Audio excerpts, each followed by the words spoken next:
সভাধিপতির সঙ্গে সংঘাত, ফেসবুকে চোর লিখে ইস্তফা মুর্শিদাবাদ জেলা পরিষদের সদস্যের। সোশ্যাল মিডিয়ায় শাহনাজ বেগম লিখেছেন, আমি 17 ডিসেম্বর সম্মানীয় ডিভিশনাল কমিশনার সাহেবকে মুর্শিদাবাদ জেলা পরিষদের সদস্য পদ থেকে ইস্তফা পত্র পাঠিয়েছি। আর কি বললেন শাহনাজ বেগম, শোনাবো আপনাদের। মুর্শিদাবাদ জেলা পরিষদ থেকে ইস্তফা পত্র দেওয়ার কারণটা কি? মুর্শিদাবাদ জেলা পরিষদ সভাধিপতির নেতৃত্বে যেভাবে চলছে, দুর্নীতি, স্বজন পোষণ, এটা নিয়ে তো বহু জায়গায় আমি প্রশ্ন করেছি, মানে লিখিত দিয়েছি, প্রশ্ন করেছি অ্যাডমিনিস্ট্রেটিভ মিটিংয়ে, জেনারেল বডির মিটিংয়ে, বহুবার আমি বিষয়গুলো উত্থাপন করেছি। এবং দুর্নীতিমুক্ত একটা জেলা পরিষদ করার কথা বা পরিচালনা করার কথা বারবার বলেছি।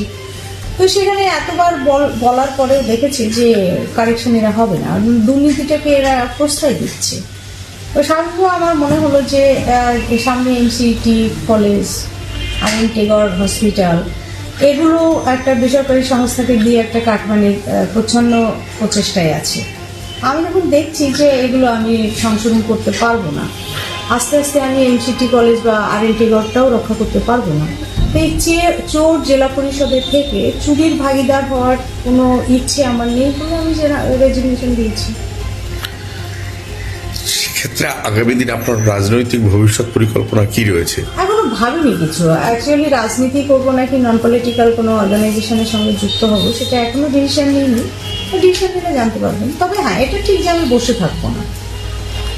তবে আপনার নিন্দুকেরা তো বলছেন যে ঘরের মেয়ে ঘরে ফিরতে পারেন আবার, ফলে সেক্ষেত্রে কি কংগ্রেসে সেটা হলে সেটা সময় দেখবেন আর কি, যে হলে তো জানতেই পারবেন যদি আমি ফিরি। বসে থাকবো না এটা ঠিক, আমি একদম বসে থাকবো এটা থাকবো না। দল তো আপনাকে সহকারী সভাধিপতির মতো একটা পদ দিয়েছে, সম্মানও দিয়েছে, সেই অর্থে যদি বলা যায়, তাহলে সেক্ষেত্রে দলের ভেতরে কোথাও কি এই বিষয়টা নিয়ে আলোচনা করে সমস্যার সমাধান বের করা যেত না? না, দল বলে কিছু নেই মুর্শিদাবাদে, এটা ভুল হচ্ছে। যদি দল থাকতো তাহলে সেই দলের একটা ইনফ্রাস্ট্রাকচার থাকে, দলের একজন লিডার থাকে। দল হলে তার একটা গঠনতন্ত্র থাকে, সেই গঠনতন্ত্রের উপর ভিত্তি করে একটা দল পরিচালিত হয়। এখানে তৃণমূল কংগ্রেসের কিচ্ছু নেই, না গঠনতন্ত্র আছে, না দল বলে কিছু আছে, না লিডারশিপ আছে। এখানে যারা আছে সব নিজের ব্যবসাটুকু হলেই যথেষ্ট, দেখা দরকার নেই বাকিটা। কেন বহরমপুর এবং জঙ্গিপুর দুটো সাংগঠনিক জেলা তৈরি করা হয়েছে, সেখানে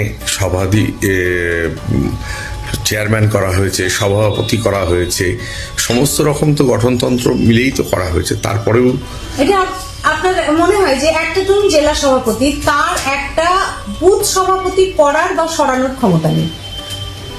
একটা জেলা সভাপতি সে জানে না তাহলে যে এই জেলা পরিষদে কি চলছে দিনের পর দিন। এতবার আমি সরব হচ্ছি, এত খবরের কাগজে বেরিয়েছে, এতবার চুরি প্রমাণ করিয়ে তার টাকা পেনাল্টি করিয়েছি।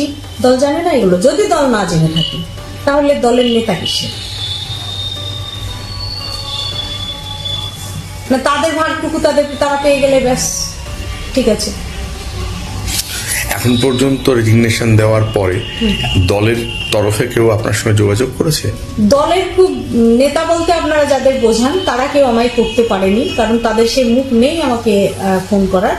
যারা নিচু তলার তৃণমূল কর্মী তারা অনেকেই ফোন করেছেন, যারা ছোট নেতা তারা ফোন করেছেন। তবে এটা বলেছেন যে দিদি আমরা পারছি না, আপনি পারলেন, আপনাকে স্যালুট করছি। কিন্তু যাদের কাছ থেকে আপনি ভোট নিয়েছিলেন, নিয়ে 5 বছর তাদের উন্নয়নের পাশে থাকবেন বলে কথা দিয়েছিলেন, তো এই 2.5 বছরের মাথায় যে আপনি ছেড়ে চলে গেলেন, কোথাও না এটা দাঁড়াবে না যে সেই ভোটারদের সঙ্গে আপনি কোথাও? আমার ভোটারদের সঙ্গে না আমার একদম আত্মার সম্পর্ক। এই কারণে আমি যে আজকে রেজিগনেশন দিয়েছি তা আমার এলাকার ভোটারদের সাথে কথা বলে দিয়েছি। আমি পরপর 3 দিন ওদেরকে নিয়ে মিটিং করেছি। তো ওরাই ডিসিশন দিয়েছে যে এই দলে আপনাকে থাকতে হবে না, তৃণমূলটা আগে ছাড়ুন। আমি কাল রাত 10টা 10:30টায় বাড়ি ফিরেছি ওদের সাথে মিটিং করে। ফলে যাদের জন্য আমি এখানে, তারা আমাকে যখন রেজিগনেশন দিতে বলেছে আমি দ্বিধা করিনি, রেজিগনেশন দিয়েছি। দলের কেউ যদি তৃণমূল ভবন থেকে, রাজ্য স্তর থেকে কোনো নেতা বা নেত্রী যদি আপনাকে ফোন করে এটাকে উইথড্র করে নেওয়ার কথা বলে, সেক্ষেত্রে আপনার পরিকল্পনা কি হবে? কোনো প্রশ্নই নেই উইথড্রলের। আমি চোরের দলটা করবো না, তো অন ক্যামেরা বলেছি আমি চোরের দল করবো না, তা আপনাদেরকে অন ক্যামেরা বলছি, কোনো কিছুর বিনিময় না। আমাদের ভিডিও ভালো লাগলে লাইক ও শেয়ার করুন, কমেন্ট সেকশনে আপনাদের মতামত জানান।